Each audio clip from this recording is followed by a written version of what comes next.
rechts.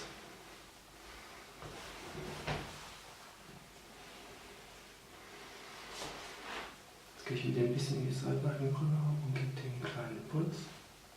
Danke.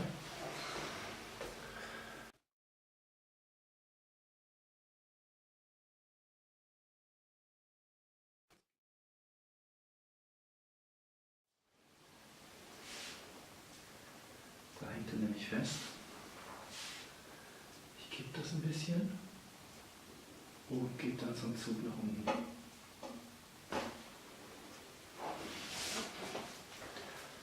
Okay.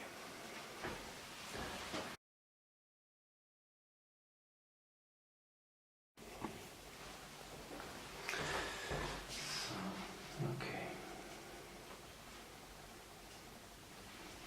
Jetzt gehen wir hier bei C5. Ich habe wieder meine Finger drunter.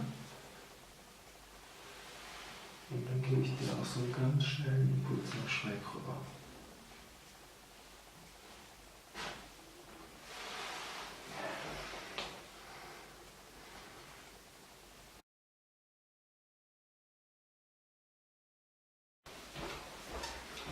Okay, kann man ganz aufkommen.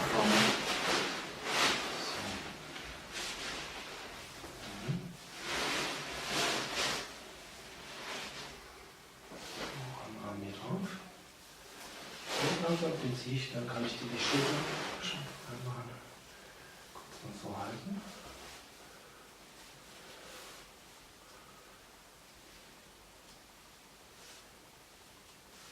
Ja. Ich schiebe das jetzt gleich so ein bisschen hoch, ne? Mit dem Holz, du kennst das schon.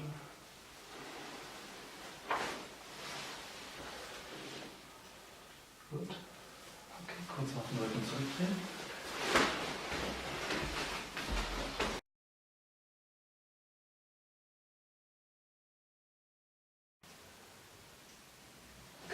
Halt mal die Hände oben zusammen.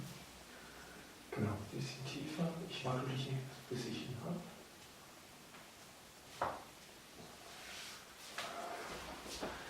Kurz noch so bleiben.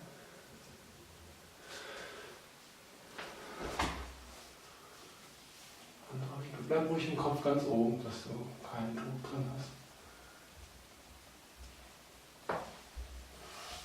Okay, locker.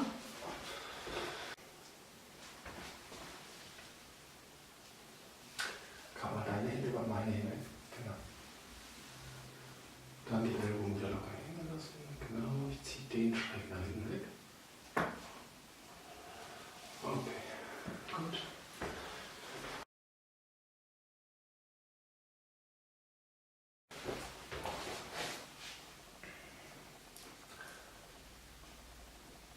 Ja, der könnte aber wirklich ein bisschen gestört sein.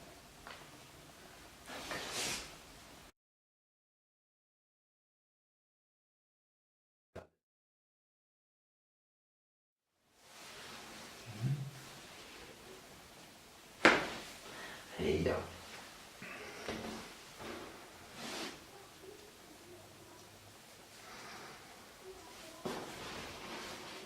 Genau, ganz locker lassen, wenn es geht. Jetzt hältst du noch fest. Genau.